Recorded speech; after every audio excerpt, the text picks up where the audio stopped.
যুক্তরাষ্ট্রে প্রবাসীদের জন্য বড় ধাক্কা।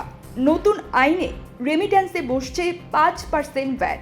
সম্প্রতি যুক্তরাষ্ট্রে একটি বিতর্কিত রেমিট্যান্স বিল পাশের পথে এগোচ্ছে। বিতর্কিত এই রেমিট্যান্স বিল নিয়ে ব্যাপক উদ্বেগ দেখা দিয়েছে প্রবাসীদের মধ্যে। বিগ বিউটিফুল নামের এই বিলটি রোববার 18 মে দেশটির বাজেট বিষয়ক পার্লামেন্টারি কমিটিতে খুবই অল্প ব্যবধানে অনুমোদন পেয়েছে।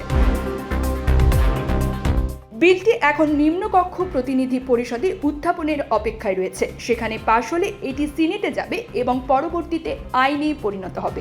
আইনটি কার্যকর হলে যুক্তরাষ্ট্রে বসবাসরত প্রবাসীদের জন্য নিজ দেশের রেমিট্যান্স পাঠানো ব্যয়বহুল হয়ে উঠবে। ট্রাম্প প্রশাসনের সময় প্রথম উত্থাপিত এই বিলটি অনুযায়ী রেমিট্যান্স পাঠানোর উপর 5% কর আরোপের প্রস্তাব রয়েছে।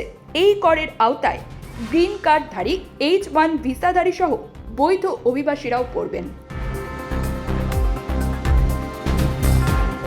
বিশেষজ্ঞরা বলছেন, বিলটি চূড়ান্তভাবে আইনে পরিণত হলে যুক্তরাষ্ট্রে বসবাসরত লাখো বাংলাদেশি প্রবাসীর ওপর অর্থনৈতিক চাপ বাড়বে। এতে শুধু ব্যক্তিগত পর্যায়েই নয়, প্রভাব পড়বে দেশের সামগ্রিক অর্থনীতিতেও।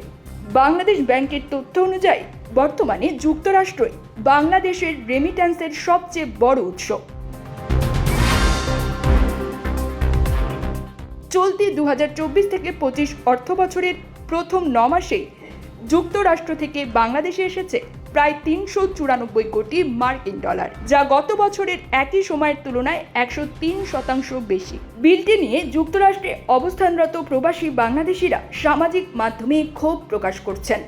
তারা বলছেন, এ ধরনের কর আরও তাদের মাতৃদেশে টাকা পাঠানোর আগ্রহ ও সামর্থ্য কমিয়ে দেবে। বর্তমানে প্রবাসীদের জন্য সবচেয়ে বড় উদ্বেগ, এই বিলটি কতটা দ্রুত প্রতিনিধি পরিষদ ও সিনেটে পাশ হয়ে কার্যকর হবে এবং এর বাস্তবিক প্রভাব কি হতে পারে। News desk, Probashon news.